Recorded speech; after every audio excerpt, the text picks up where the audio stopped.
Hello friends, welcome to my channel Satvika world. ఈరోజు తోటకూర చుక్కకూర పులుసు ఎలా చేస్తానో చూడండి. ప్రెషర్ కుక్కర్ తీసుకొని తోటకూర చుక్కకూర చిన్న చిన్నగా కట్ చేసుకొని 2 టైమ్స్ వాష్ చేసుకొని కుక్కర్లో వేసుకోండి.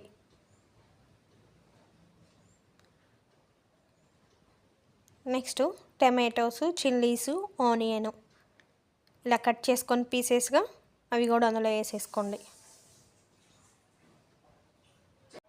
గార్లిక్ కూడా 4 to 5 రెబ్బలు స్మాష్ చేసుకొని వేసుకోవాలి. చింతపండు వేసుకుంటే కొంచెం వేసుకోవచ్చు. చుక్కకూర పుల్లగానే ఉంటుందిగా, నేను వేసుకోలేదు. పసుపు 1 టేబుల్ స్పూను, కారం వేసుకోవచ్చండి, నేను కారం వేయలేదు. ఆయిల్ ఒక 5 డ్రాప్స్ వేసుకోండి. నెక్స్ట్ 1/2 కప్పు వాటర్ పోసుకోండి. వాటర్ వేసుకొని క్లోజ్ చేసేసుకోండి. స్టవ్ మీద పెట్టి 3 విజిల్స్ వచ్చిన తర్వాత ఆఫ్ చేయండి.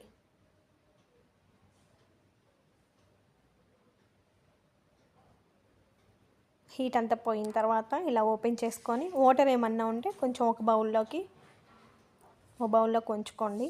తర్వాత ఇలా స్మాష్ చేసుకోండి సాల్ట్ వేసుకొని. స్మాష్ అయిన తర్వాత ఒక బౌల్ తీసుకొని 1 టేబుల్ స్పూను ఆయిల్ వేసుకోవాలి.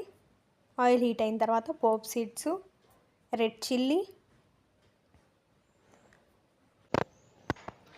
దోరగా ఫ్రై అయిన తర్వాత పులుసు వేసుకోవాలండి.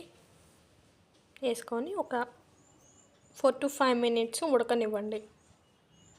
ఉడికిన తర్వాత స్టవ్ ఆఫ్ చేసుకోండి. ఫైనల్గా తోటకూర చుక్కకూర పులుసు రెడీ అయిపోయింది. మీకు ఈ వీడియో నచ్చితే లైక్, షేర్, సబ్స్క్రైబ్ చేసుకోండి. బెల్ ఐకాన్ క్లిక్ చేయండి. Thank you.